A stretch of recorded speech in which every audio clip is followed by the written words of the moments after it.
Hey guys, we were doing in our last lecture about how federalism is practiced and we just left here and अब हम करेंगे centre state relations in it.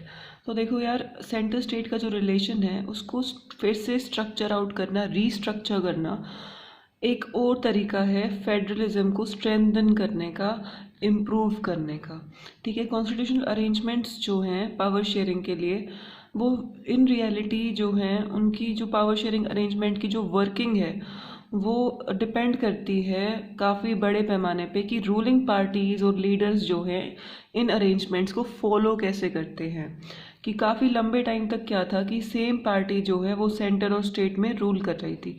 इसका मतलब है कि state government जो है वो अपने राइट्स को जो है फ्रीडम, फुल फ्रीडम के साथ जो है नहीं एक्सरसाइज कर पा रही थी, क्योंकि सेम गवर्नमेंट होगी तो जो मेन लीडर होगा वो देगा क्या कहते हैं इंस्ट्रक्शंस की ऐसे ऐसे करना है, तो उनको वो करना पड़ता था स्टेट लेवल पे भी। तो जब रूलिंग पार्टी जो है स्टेट लेवल पे दूसरी हो गई, तो फिर जो पार्टीज जो सेंटर में रूल कर रही थी उसने कोशिश करी कि वो अंडरमाइन करे, पावर्स को कम करे स्टेट्स की। लेकिन उस टाइम पे क्या था कि सेंट्रल गवर्नमेंट जो थी वो काफ़ी मिसयूज़ करती थी कॉन्स्टिट्यूशन का।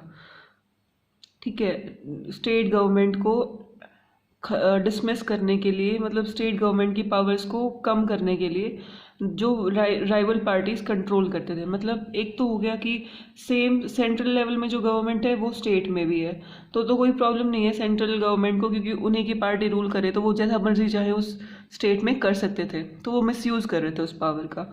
लेकिन जब दूसरी पार्टी आ गई स्टेट में, सेंटर में कोई और है, मान लो यहाँ कांग्रेस है, यहाँ बीजेपी है, तो अब वो जो है उतना कंट्रोल नहीं कर पाते थे।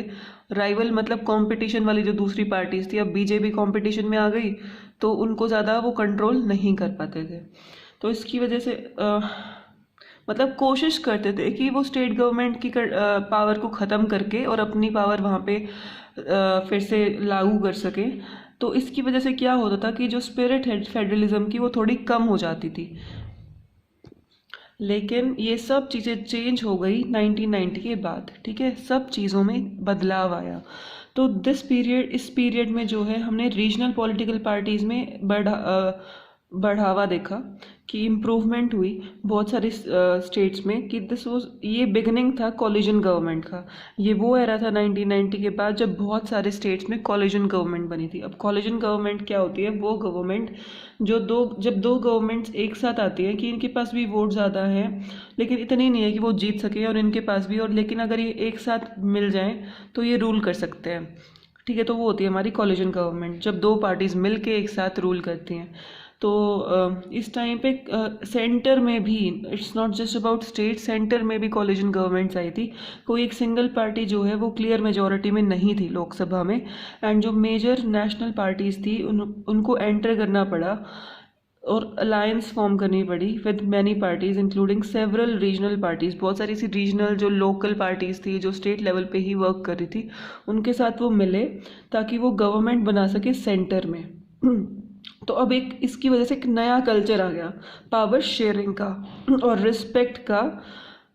किस चीज़ के लिए? कि स्टेट गवर्नमेंट्स को इसकी वजह से ऑटोनॉमी मिलने लग गई, फ्रीडम मिलने लग गई कि चलो ठीक है कॉलिजन कर लेते हैं, और फिर जो है तुम स्टेट्स में थोड़ा अपना एज इन जैसे तुम चाहो तुम वैसे रूल कर सकते हो। तो एक तरीके से ऑटोनॉमी आ गई थी स्टेट गवर्नमेंट्स में।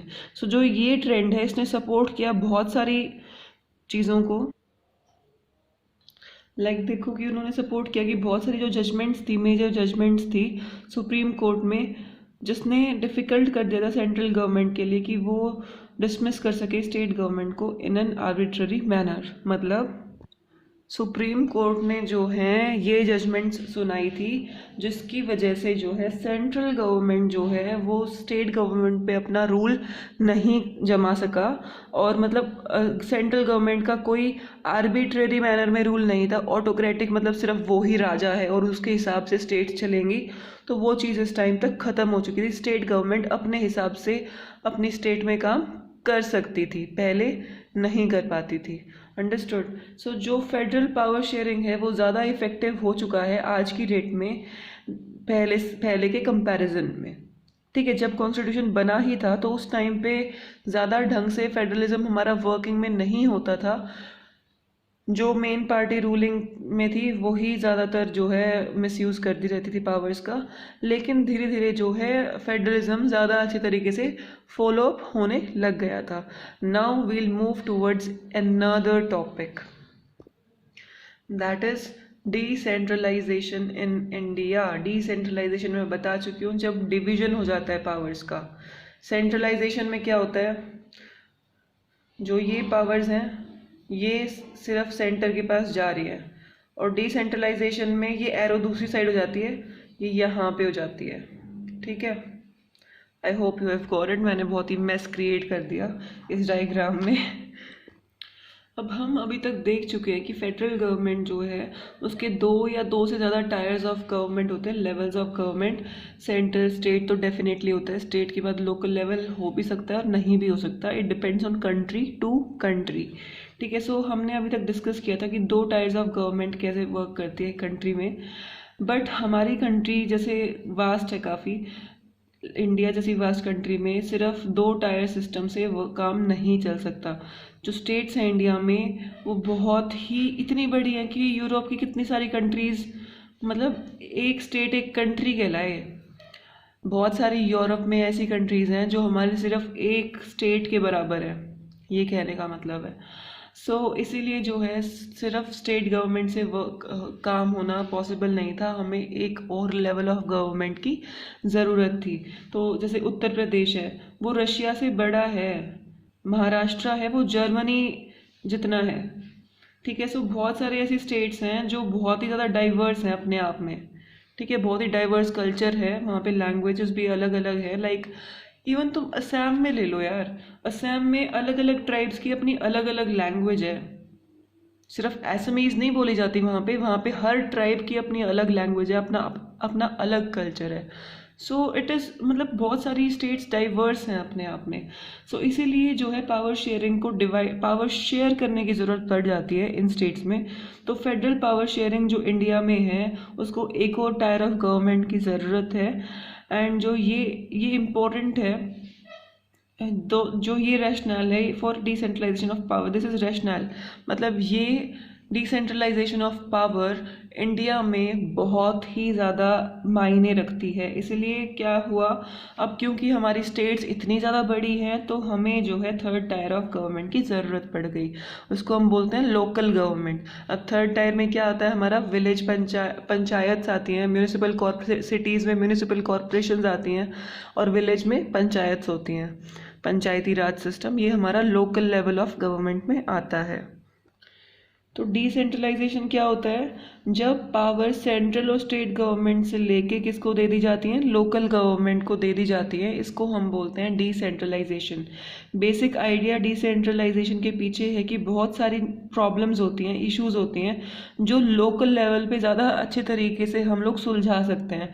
लोगों को ज़्यादा समझ होती है कि उस जगह पे क्या प्रॉब्लम है। यार तुम जम्मू कश्मीर के बारे में थोड़ी बता सकते हो कि जम्मू कश्मीर में क्या प्रॉब्लम चल रही है, या फिर एक गांव में किसी टाइप की प्रॉब्लम चल रही है तो स्टेट गवर्नमेंट को क्या पता उसमें क्या प्रॉब्लम्स हैं, उसने फेस थोड़ी करी है। लेकिन लोकल लेवल पे लोग उस चीज़ को फेस करने लग रहे हैं तो उनको ज़्यादा बेटर पता है कि यार यहाँ पे कौन सा सॉल्यूशन बेस्ट रहेगा।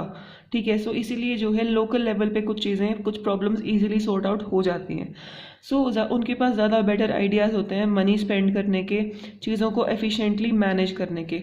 तो लोकल लेवल्स के अलावा ये भी पॉसिबल है कि लोग जो हैं वो डायरेक्टली पार्टिसिपेट करें डिसीजन मेकिंग में। लाइक पंचायत में होता है ना कि विलेज के लोग जो हैं वो पार्टिसिपेट करते हैं कि यार ये डिसीजन ऐसे लिया जाना चाहिए and all that stuff.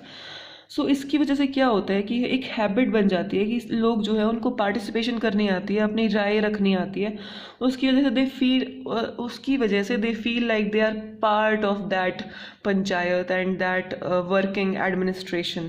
Alright, so local government जो है वो बेस्ट वे है जो डेमोक्रेसी का प्रिंसिपल है उसको रियलाइज करने का, उसको फॉलो करने का, जिसको हम बोलते हैं लोकल सेल्फ गवर्नमेंट। ये हमारी सेल्फ गवर्नमेंट होती है क्योंकि कहीं ना कहीं हम इसमें इंडिविजुअली इन्वॉल्व्ड होते हैं डिसीजन लेने में। सिर्फ गवर्नमेंट नहीं लेती है, कहीं ना कहीं आम जनता भी उसमें इंक्लूडेड होती है।